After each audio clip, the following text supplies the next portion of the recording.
Okay, we're gonna be going over Kudasoft. You're doing 13 to 22 today as an exercise to warm up.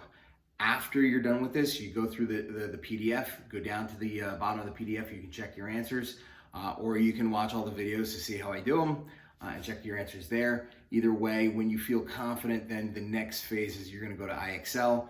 IXL, your target score is 80 or above. Anything above an 80 is deemed extra credit. Please do not use Photomath. I can tell when you're using it, okay? Many of us have been cheating, especially period 2 and period 8, big culprits, okay? Now, let's take a look at number 13. I'm gonna just put my hand up there so you don't see the glare. 13 is 16x minus 10y equals 10, and the next one is gonna be negative 8x minus 6y is equal to 6. Now, again, my goal is to try to eliminate. These are a little bit more advanced where it doesn't look as obvious, but I do see the x's. I have a 16 and an 8, and I know they're multiples of each other. Okay, one is positive and one is negative. So I'm gonna try and cancel or eliminate the x first. I'm gonna try and make both of them 16, or at least one of them 16 and the other is negative 16. So I'm gonna multiply the bottom equation by 2. When I do, I'm gonna get negative 16x minus 12y is equal to 12. Now I'm going to bring the top equation and I'm just going to stack it underneath. Minus 10y is equal to 10. Okay, now when we do our division, or when we do our addition here, anything plus its opposite is zeros, and we eliminate the x. This is going to give me negative 12 minus 10. That gives me negative 22y is equal to 22. I'll divide by negative 22, and y is equal to negative 1.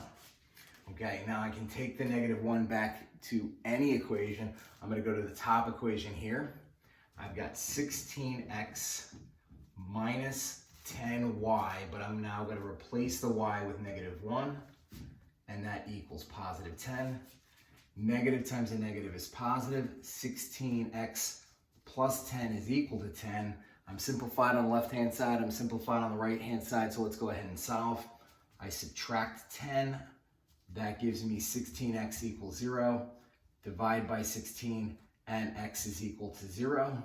So that's the coordinate, 0, negative 1, and that's our answer for 13.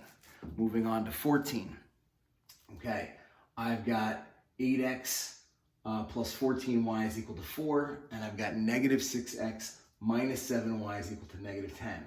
Now, I don't like the matchup I have right here. It would the LCD between 8 and 6 would be 24, too much work, so I'm going to move on to the y. I've got a 14 and a 7, and 14 is a multiple of 7.